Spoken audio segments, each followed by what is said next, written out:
কাউন্সিলে ভোট দিয়ে যেন আমাদের ভাইদের মনোনীত প্রার্থী অধ্যাপক অজয় কুমার দাসকে আমরা যেন মনোনীত করতে পারি। আমি বিশেষ কিছু বলবো না, কারণ আমাদের অধ্যাপক মহাশয় আছেন, আমাদের মনোনীত প্রার্থী রয়েছেন এবং সঙ্গে রয়েছেন আমাদের ভাইজান, যারা গুরুত্বপূর্ণ তাদের মত ব্যক্ত করবেন। কিন্তু আমি আমাদের ভাষায় বলি যে যত ভগিনী না পিয়াত, এটা সাঁওতালি ভাষায় হচ্ছে আপনারা সবাই ভালো আছেন তো? ভারতবর্ষ গণতান্ত্রিক দেশ, এখানে বহু জাতি বাস করে।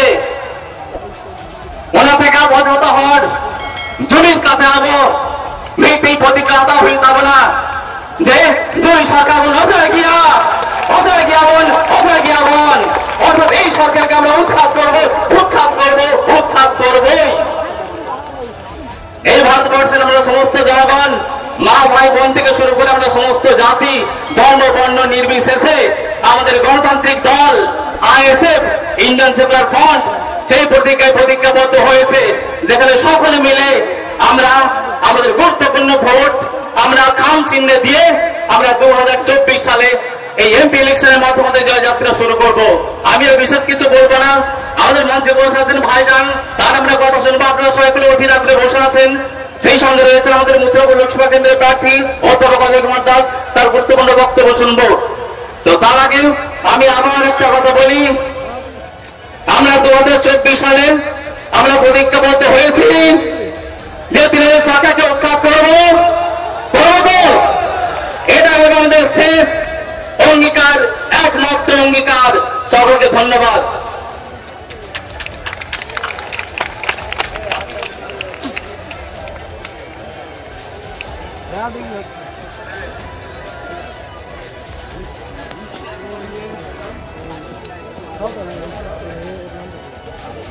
ধন্যবাদ। আপনারা যারা এসেছেন একটু আর একটু বসুন। এর পরে আমাদের ছোট ভাইজানের মনোনীত প্রার্থী অধ্যাপক অজয় কুমার দাস মহাশয় এখন আপনাদের সামনে বক্তব্য রাখবেন।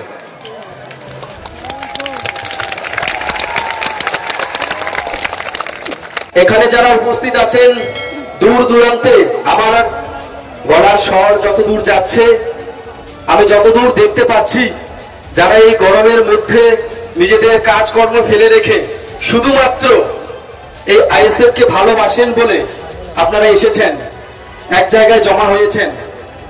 আর এই প্রোগ্রাম যারা পরিচালনা করছেন, আমাদের আইএসএফ এর সমস্ত কর্মীবৃন্দদের আমার পক্ষ থেকে আন্তরিক অভিনন্দন জানাই।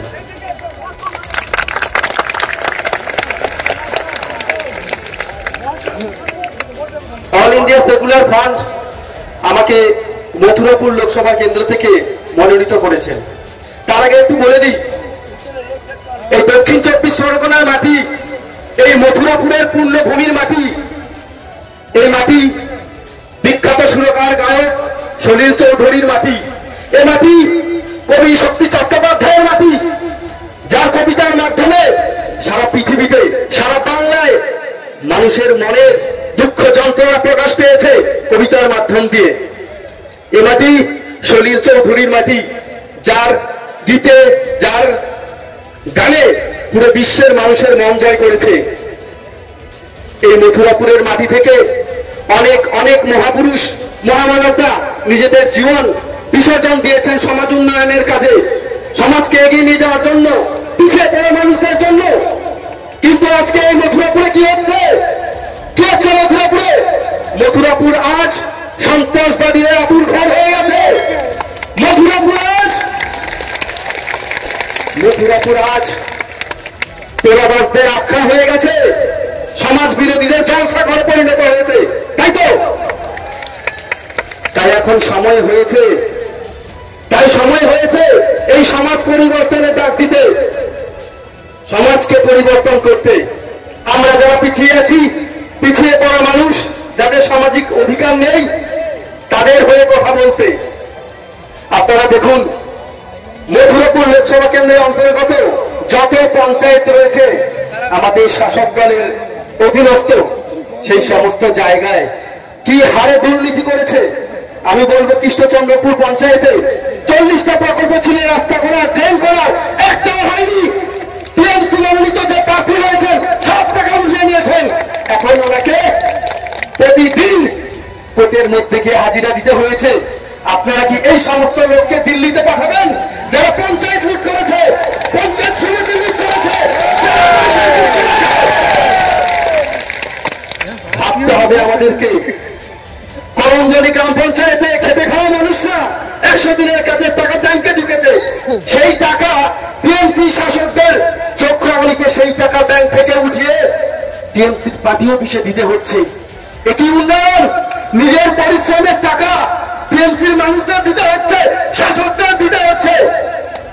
আর যারা বিরোধী রাজনীতি করে, আমরা যারা পিছিয়ে পড়া মানুষ, যারা এসেপ্টটা করি নিজের পয়সা দিয়ে, নিজের পরিশ্রম করে, কায়িক পরিশ্রম দিয়ে, তাদেরকে রাতের অন্ধকারে ভয় দেখিয়ে পুলিশ প্রশাসন, শাসক থানায় তুলে নিয়ে যাচ্ছে, ডিটেনশনে রাখছে।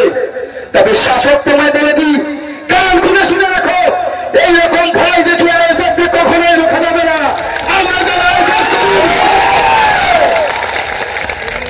আমরা যারা এসএফ করি, আমরা লোকের চোখ রাগানিকে ভয় পাই না, আমরা ওই থানা পুলিশকে ভয় পাই না। আমরা পিছিয়ে পড়া মানুষ, বলতে দ্বিধা নেই। আমরা এগিয়ে যাব, আমাদের এই সমাজকে এগিয়ে নিয়ে যাব। এখন মথুরাপুর মানুষকে ভাবতে হবে, আমরা কাকে এগিয়ে নিয়ে যাব, কোন দিকে এগিয়ে নিয়ে যাব, আমরা কাকে ভোট দেবো? যে পঞ্চায়েত লুট করেছে, যে জেট কেলেঙ্কারিতে সমস্ত 26,000 মানুষের চাকরি গেছে, 10 লক্ষ করে 15 লক্ষ করে টাকা দিয়ে চাকরি দিয়েছে। শুধু তাই নয়, কাকদ্বীপের মতন জায়গায় রাতের অন্ধকারে ম্যানগ্রোভ অরণ্য কেটে সাফ করে দিচ্ছে,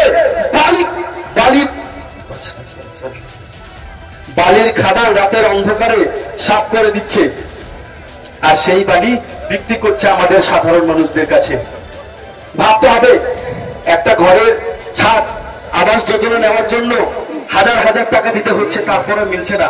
আমি কাকদ্বীপের সাগরে গিয়েছি, সেখানকার মানুষদের জীবনযাত্রা দেখেছি। খড়ের চাউনি একটা, পলিথিনের উপর সেই ঘর।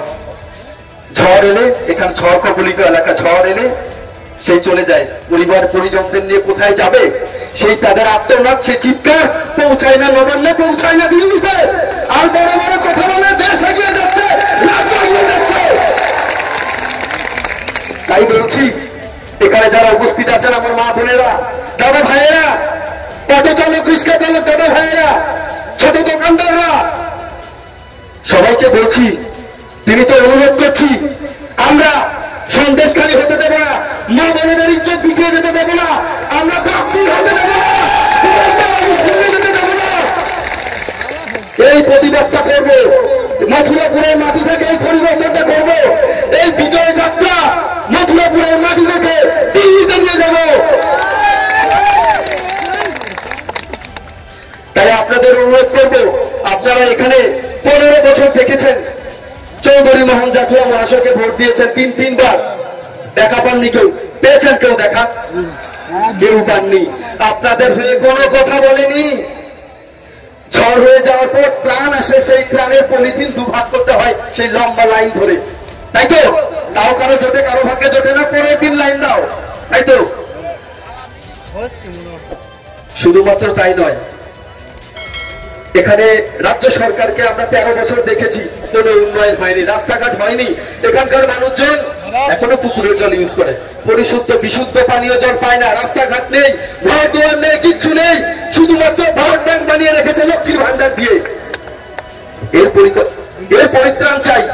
আপনারা বলুন তো, আস্তে আস্তে আপনারা বলুন তো, আজকে আমাদের বাড়িতে যারা ছোট ছোট ছেলে মেয়েরা রয়েছে, যারা পড়াশোনা করছে স্কুল কলেজে, তারা পড়াশোনা করে কি করবে? কোন পরিকল্পনা গ্রহণ করেছে রাজ্য সরকার, কোন পরিকল্পনা গ্রহণ করেছে কেন্দ্র সরকার বলতে পারবে? কেন্দ্র সরকার চাকরিতে দুর্নীতি করেছে, রাজ্য সরকার কেন্দ্রতে রাজ্য সরকার চাকরিতে দুর্নীতি করেছে, আর কেন্দ্র সরকার চাকরিটাই উঠিয়ে দিয়েছে। তাই আমি বলবো, টিএমসি বিজেপি সরকারের বিরুদ্ধে যদি এখান থেকে টিএমসি কে সরাতে হয়, শুধুমাত্র আইএসএফ কে হাত ধরতে হবে, আইএসএফ এর হাত শক্ত করতে হবে, তবেই আমরা এই টিএমসি সরকারকে ছুঁড়ে গঙ্গায় ফেলে দেবো, আমরা ছুঁড়ে ফেলে দেবো। তাই সবাইকে অনুরোধ করবো, আপনারা কেন্দ্রে দেখেছেন 10 বছর, রাজ্যে দেখছেন 13 বছর, একটা বার শুধু আমার মা বোনেদের, দাদা ভাইদের, সচেতন নাগরিকদের, যারাই যেখানে আছেন আমার কণ্ঠ শুনতে পাচ্ছেন, সবার কাছে আমার বিনীত নিবেদন অভিযোগ, অনুরোধ, একটা বার শুধুমাত্র আপনারা আইএসএফ কে ভোটটা দেবেন। একটা বার শুধুমাত্র আমাদের সুযোগ দিয়ে দেখবেন। যদি প্রতিশ্রুতি মতো কাজ করতে না পারি, পরের বার আর ভোট চাইতে যাব না, পরের বার আর ভোট দিতে যাব না আপনাদের কাছে। আমি জানি এই এলাকাতে যারা বিরোধী রাজনীতি করে তাদের মধ্যে একটা ভয় ভীতি ঢুকিয়ে দেওয়া হয়েছে। রাজ্য সরকার, রাজ্য পুলিশ, আমি আপনাদের কাছে এখানে কথা দিয়ে যাচ্ছি, যদি আমাকে দিল্লিতে পাঠান, আপনারা এখান থেকে আইএসএফ এ মনোনীত করে জয়যুক্ত করেন, আমি সবার আগে এই মথুরাপুর কেন্দ্র থেকে সন্ত্রাস বন্ধ করব, সন্ত্রাসবাদীদের চোখ লাগানো করব। এটাই হবে আমার প্রথম কাজ। তবে আইএসএফ আমাদের এই দল নিয়ে অনেক বিরোধীদের মন্তব্য রয়েছে, তাদের সম্পর্কে আমি একটু বলতে চাই। তারা আমাদেরকে বলেন আমরা নাকি কার দালালি করি। এই কথাটা আমাকে আমাদের সবাইকে সর্বস্তরের নেতাদের কাছে শুনতে হয়। আমি আজকে সেটা পরিষ্কার করে বলতে চাই। বলেন তো আমরা কার দালালি করি? বলেন তো, তাই তো? আমি বলছি কান খুলে শুনে রাখুন বিরোধীরা, আমরা দালালি করি। কার দালালি করি? যার ঘরে ঝড়ে চাল উড়ে যায় তার হয়ে দালালি করি, সেজন্য আবাস যোজনার ঘরটা পায়। যে 100 দিনের কাজের টাকা পায়নি, কাজ করে, তার দালালি করি। আমরা যারা 100 দিনের কাজ পায় না তার দালালি করি। আমার যে বয়স্ক বাবা মা মারা রয়েছেন, যারা ভাতা পান না, তাদের হয়ে দালালি করি। যারা পিছিয়ে পড়া মানুষ, তাদের হয়ে দালালি করি। যারা বিরোধী রাজনীতি করে বলে থানায় এফআইআর করে, তাদের জেল থেকে ছাড়ানোর জন্য আমরা দালালি করি। পিছিয়ে পড়া মানুষদের হয়ে দালালি করি, সংখ্যালঘুর দালালি করি, আদিবাসী দালালি করি, কৃষক শ্রেণীর দালালি করি, যারা ছেলে সমাজের মানুষ তাদের হয়ে দালালি করি। লজ্জা নেই বলতে আমার? এই সমাজে যারা পিছিয়ে আছেন, যারা পিছিয়ে পড়েছেন, তাদের হয়ে দালালি করছি আর আগামী ভবিষ্যতে দালালি করব। তাই আপনাদের আমি শেষবারের মতো বলবো, আমার মা বোনেদের সবাইকে একটা কথাই এক বড়জোরে আমি অনুরোধ করব। অনেক দেখেছেন রাম বাম টিএমসি, অনেক দেখেছেন, অনেক চিন্তা ভাবনা করেছেন। সুজনরা, জনগণ, আপামর জনসাধারণ, মা বোন, সবাই, সব সর্বস্তরের মানুষদের বলছি, আমাদের শুধু একটা বার সুযোগ দিন, একটা বার আমাদের সুযোগ দেবেন, বাকিটা আমরা কাজের মাধ্যমে আমরা বুঝিয়ে দেব। এই বলে আমি আমার বক্তব্য শেষ করছি। ধন্যবাদ। আমরা আমাদের মনোনীত প্রার্থী অজয় কুমার দাস মহাশয়ের মুখ থেকে আমরা অনেক কথা শুনলাম।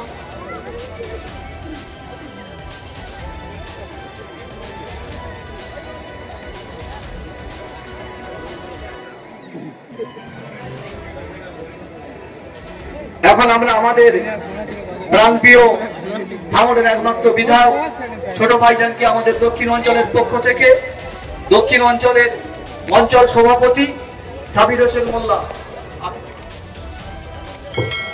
ফুলের মালা দিয়ে বরণ করে নেবেন ছোট ভাইজানকে। জোরে একবার হাত তালি। কাজ তুলে দিতে হবে। মাসের শেষে মায়েরা 5-7 যাতে ইনকাম করে তার ব্যবস্থা সরকারকে দিতে হবে। মায়ের হাতে 500,000-1200 দিয়ে মায়ের কিনতে পারবে না। বিশাল সংখ্যায় মায়ের এসেছে। মায়ের একটু বসে যান, আপনারা বসে যান তো দিকটা।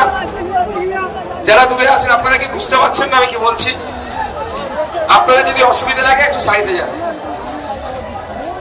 দূরে যে ভাইরা আছে একটু বসে যান তো। আপনাদের পেছনে অনেক লোক আছে, তারা দেখতে পাচ্ছে না, বসে যান। দায়িত্ব নিয়ে একটু বসিয়ে দেন তো, দায়িত্ব নিয়ে একটু বসিয়ে দেন। পেছনে যারা আছে তাদেরকে একটু দায়িত্ব নিয়ে বসিয়ে দেন।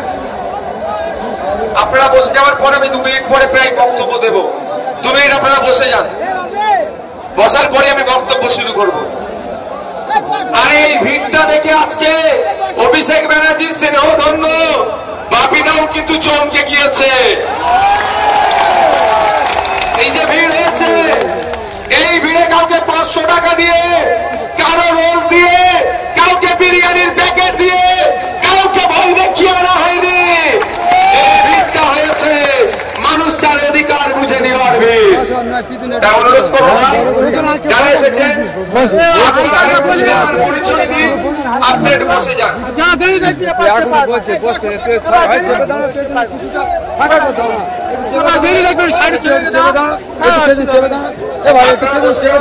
বক্তব্য শুরু করবো।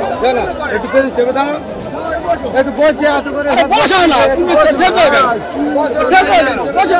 বসবে না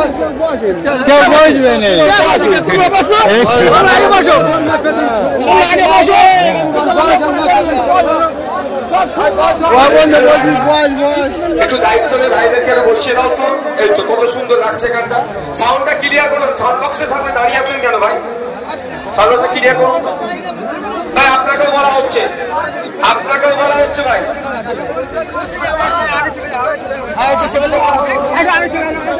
এই তো কত সুন্দর লাগছে ভাই। দূরে যারা আছে একটু বসে যান তো, বসে যা। আজকে ছেলেদের সাথে পাল্লা দিয়ে মা বোনেরাও কিন্তু বিশাল হাজির হয়েছে। একটু অসুবিধা হচ্ছে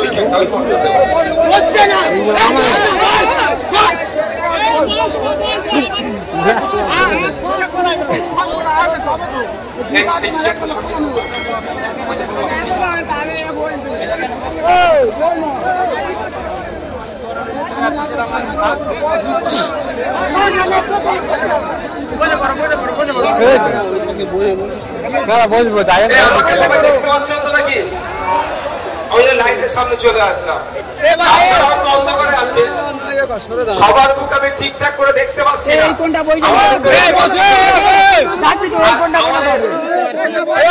আমাদের অধ্যাপক দেখতে পাচ্ছেন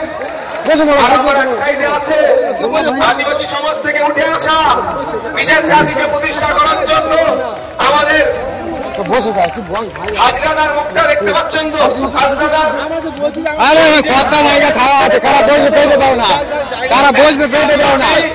একদিকে মুসলিম একদিকে দলিত শাসন, জায়গা তো পুরো ছাড়া আছে, বসো না। অনেক হয়েছে, এদেরকে শুধু মারামারি লাগিয়ে এদের অধিকার কেড়ে নেওয়া হচ্ছে। বিধানসভার মধ্যে মমতা ব্যানার্জি বিধানসভার বাইরে দলিতদেরকে এত ভালোবেসে ফেলছে, আদিবাসীদেরকে ভালোবাসছে, মুসলমানদেরকে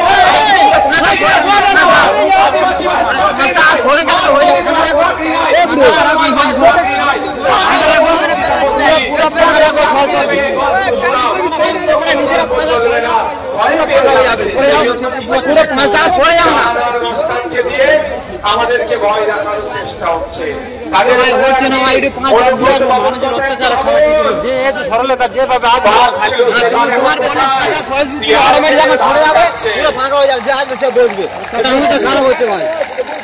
সন্দেশখালী আগামীকাল যাব, সন্দেশখালীর স্বঘোষিত সম্রাট তিনি এখন কোথায়? জেলের ভাত খাচ্ছে। তো আগামী দিনে যারা অন্যায় করছে, মানুষের অধিকার যারা কেড়ে নিচ্ছে, মানুষের অত্যাচার করছে, মানুষের ভোটাধিকার যারা কেড়ে নিচ্ছে, মানুষের বলার স্বাধীনতা যারা কেড়ে নিচ্ছে, 100 দিনের কাজ করিয়ে যারা টাকা মেরেছে, আবাস যোজনা থেকে যারা লুট করেছে, তাদেরও কিন্তু জেলের ভাত খাওয়াবে আইছে। তাদেরও প্রস্তুত থাকতে বলুন। বন্ধুগণ, আপনারা জানেন